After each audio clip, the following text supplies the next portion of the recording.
There is an old saying the grandmothers of Basara repeat when they want to know if a man is truly your friend. Tell your friend a lie. If he keeps it a secret, then tell him the truth. Not many people understand this proverb at first hearing. They think it means, be deceptive. Use trickery. But the grandmothers will laugh at that interpretation, a slow knowing laugh, and say, a fool listens for the words. A wise person listens for the meaning. This is the story of two men who learned what that proverb truly means, in the loud-breathing magnificent city of Basara, a city that smells of roasted yam, engine fumes, money, and ambition, often all at the same time. Basara was a city that never slept, and if it did, it slept with one eye open. In the Zingwe district, a neighborhood of narrow streets, bold colors, and neighbors who knew your business before you did, there lived two friends named Osei and Dankwa.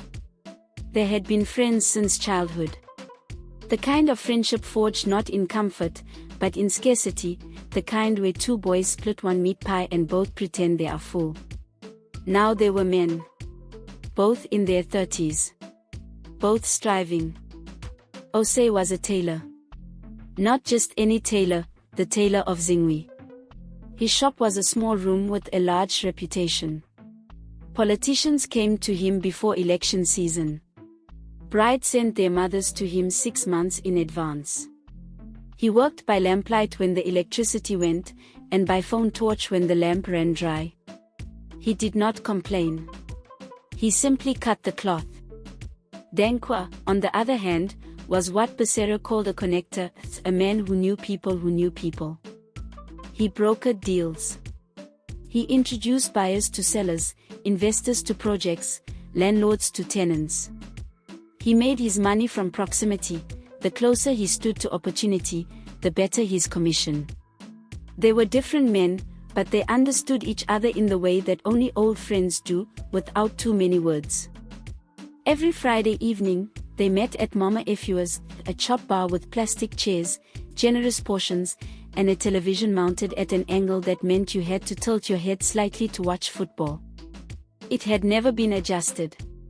Everyone had simply adapted. This, Dankwa always said, was a metaphor for life in Basara. They would eat. They would argue about football, about government, about who had married the wrong person. And they would talk, really talk, the way men talk when no one is performing for anyone.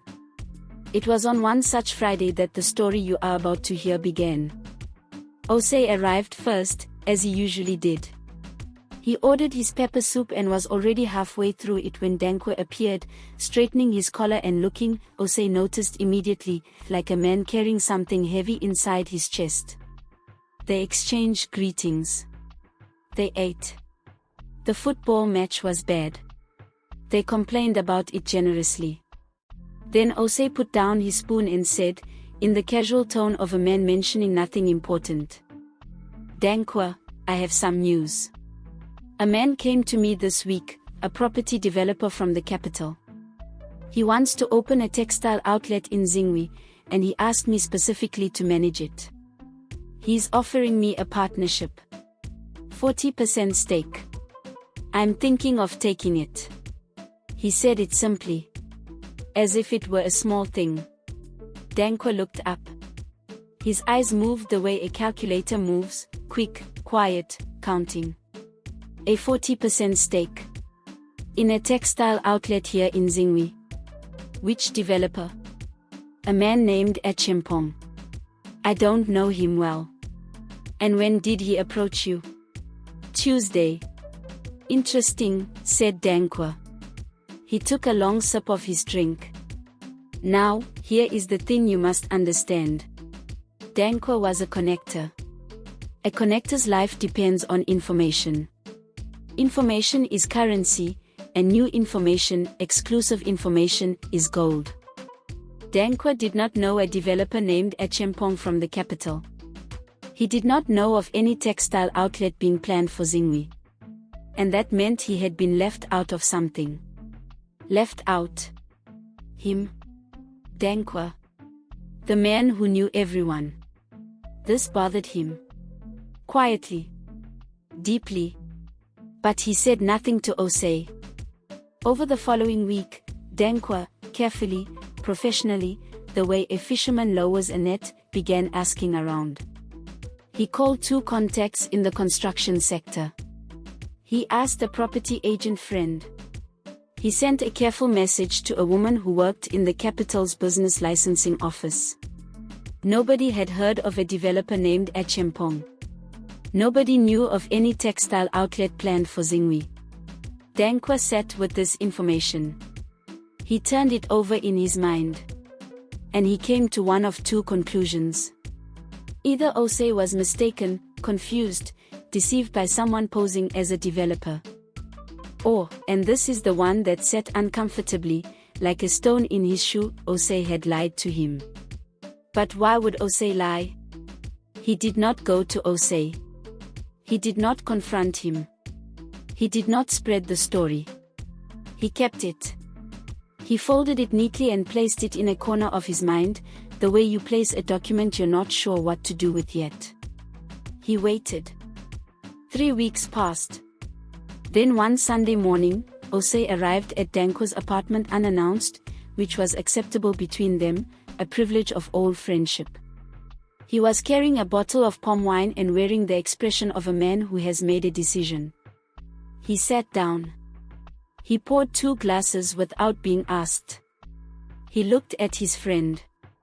Dankwa, he said, I lied to you. Dankwa said nothing. He picked up his glass. There is no developer named Achempong. There is no 40% partnership. I invented the whole story. A long silence. The kind of silence that is not empty but very, very full. I know, said Dankwa, quietly. Osei looked at him. You know? I checked. Within a week. There was no Achempong in any property register, any business filing, any network I could reach. I knew you had told me something false. Osei nodded slowly.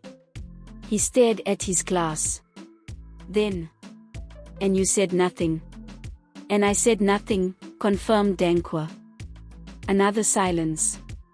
Outside, the city of Basara was doing what it always did, making noise, moving forward, conducting its endless business. But inside this small apartment, something quieter and more important was happening. Osei exhaled. He sat back. I need to tell you the real thing, he said. The thing I was afraid to say. The real thing was this. For almost a year Osei had been in serious financial trouble. It had begun as these things often do, not with a catastrophe but with a series of small misfortunes that accumulated like rainwater in a pothole, slowly, invisibly, until one day you step in it and it swallows your whole shoe. A client had ordered 14 custom outfits for a wedding, a large prestigious wedding, paid a deposit, and then quietly disappeared. The wedding had taken place. Osei had heard about it from a neighbor. The remaining payment never came.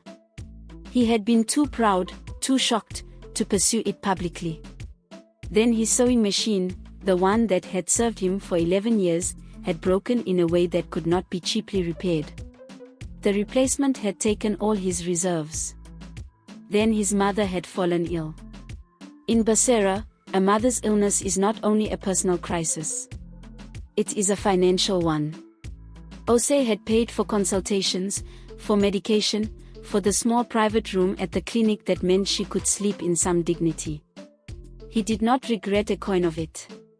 But the coins were now gone. He was 3 months behind on his shop rent. His landlord, a man named Fofi, known across Zingwi for 2 things, his loud laughter and his complete absence of mercy when it came to rent, had given him a final warning. 2 weeks. Pay, or pack. Osei needed money. He needed it urgently. And he needed it from someone who trusted him enough to give it without a bank's paperwork. But here was the problem. He didn't know if Dankwa could keep a secret. Not because Dankwa was malicious, Osei did not believe that. But because Dankwa was a connector. A man of networks and conversations. Information moved through him the way water moves through a pipe. It was simply his nature. Osei had seen it before. Dankwa would hear something, hold it for 3 days, then mention it to someone, with no bad intention, and the information would be across the neighborhood by Friday.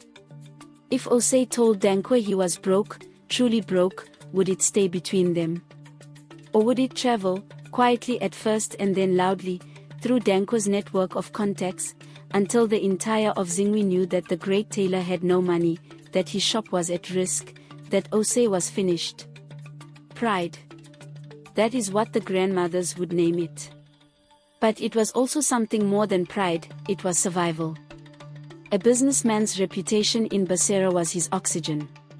Without it, he could not breathe. So he had done what the proverb suggested, without even knowing the proverb was guiding him. He had told Dankwa a lie. A harmless, plausible, interesting lie. And then he had watched. And Dankwa who asked everyone everything, Dankwa whose mouth moved faster than his feet, had kept it. For 3 weeks.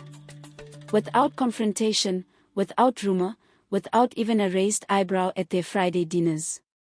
That was the proof Osei had needed. So now, said Osei, looking at his friend, I'm telling you the truth. He told him everything. The client who disappeared. The machine. His mother.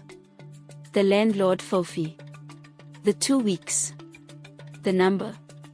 When he finished, Dankwa was quiet for a moment. Then he did something unexpected. He laughed. Not a mocking laugh, a deep, genuine, slightly helpless laugh. The kind that comes when life reveals itself to be more complicated and more interesting than you expected. You tested me, he said. I tested you, Osei admitted. With a fictional developer. The name came to me at midnight. I thought it sounded credible. It did, said Dankwa. That was what frightened me initially. I thought I was losing my connections. They both laughed then. The laughter of men who have been through something together, even if one of them didn't know it until now. Dankwa did not have Osei's full amount. He was comfortable, not wealthy. The life of a connector had rhythms, not guarantees. But he had something better than money. He had knowledge. He knew that a woman named Ejoa Mensah, a fabric importer based in the commercial district, had been trying for over a year to find a master tailor willing to act as a creative partner for her new ready-to-wear line. Not just a contractor. A partner. Someone with skill, reputation, and a face that customers could trust. He knew this because Ejoa had mentioned it to him once, over 8 months ago, at a networking event, in the way that people mention things to connectors, half to express the need, half hoping the connector will remember. Dankwa had remembered. He remembered everything. He had simply not known, until now, who the right match was. He also knew that a microlending cooperative in the Ofori district, run by a retired schoolteacher named Kobine Tuwia, gave emergency business loans with reasonable terms to traders of good standing. Fofi the landlord, whatever his moral shortcomings, had a known weakness. He would accept a partial payment accompanied by a formal letter from a known professional, which bought time. Dankwa had seen this work before. Within 48 hours, Dankwa had made 3 calls, sent 2 messages, and arranged 1 meeting.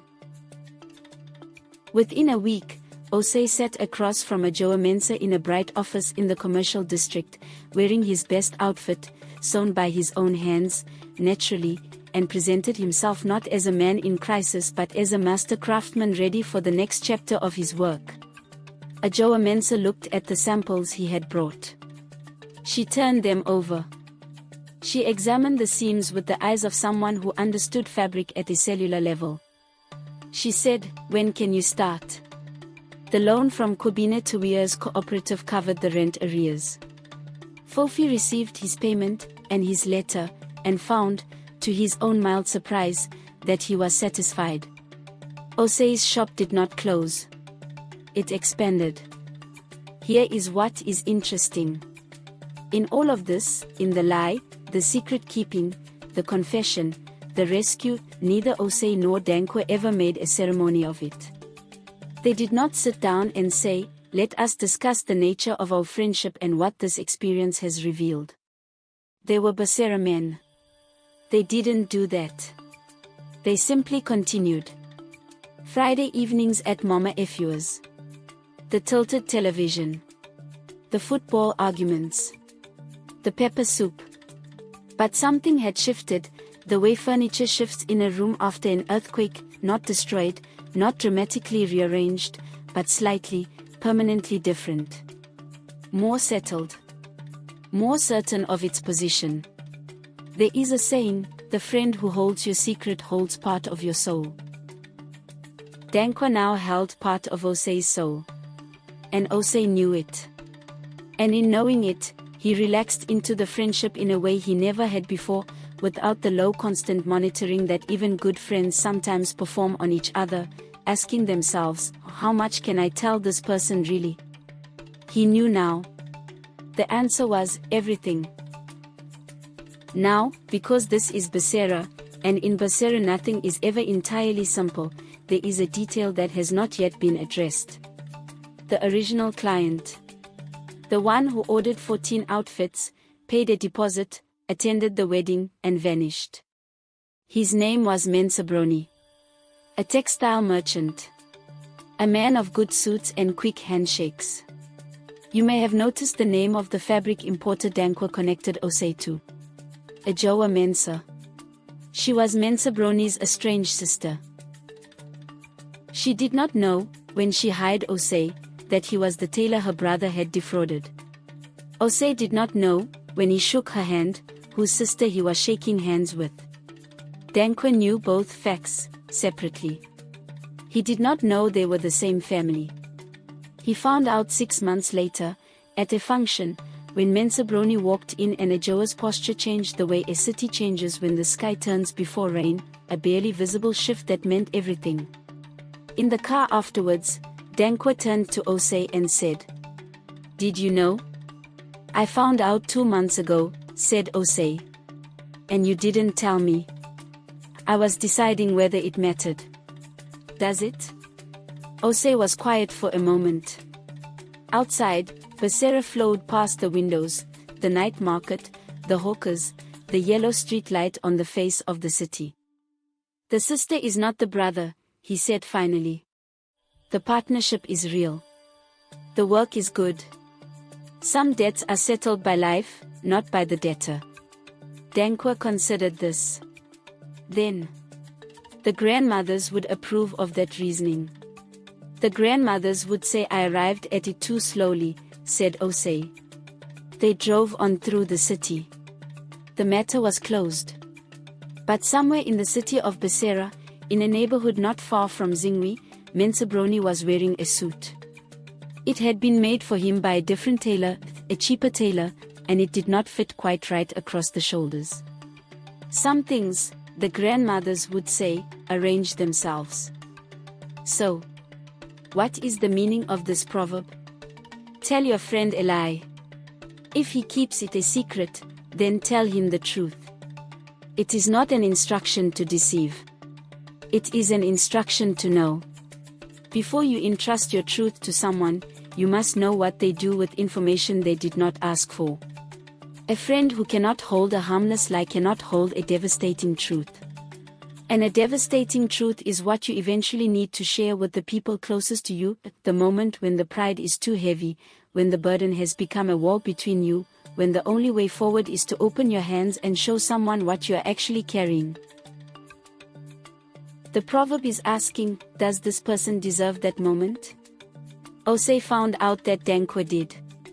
Not because Dankwa was perfect. Not because Dankwa never gossiped, never talked too much at parties, never let something slip over drinks. He was human, and humans are unreliable in small ways constantly. But when it mattered, when the information was real and the stakes were his friend's dignity, Dankwa became something other than a connector. He became a vault. And that is the full meaning of the proverb. Not to test people so you can eliminate them. To test them so you can discover, with certainty, who you are allowed to be yourself with. That discovery is worth more than any textile partnership. It is worth more than settled rent, more than a shop that doesn't close. In a city like Basara, noisy, relentless, full of people performing their lives at high volume, the person who sees you clearly and holds what they see with care is the rarest thing there is. The forest knows which trees bend in the wind and which ones hold. Osei knew his tree. And sometimes, knowing that, just knowing it, with certainty, in your chest, is enough to carry a man through almost anything. If this story spoke to something in you, share it with someone who knows what real friendship costs. And if you have a friend who kept your secret, the one that mattered, perhaps it is time to tell them the truth. Until the next story. Go well.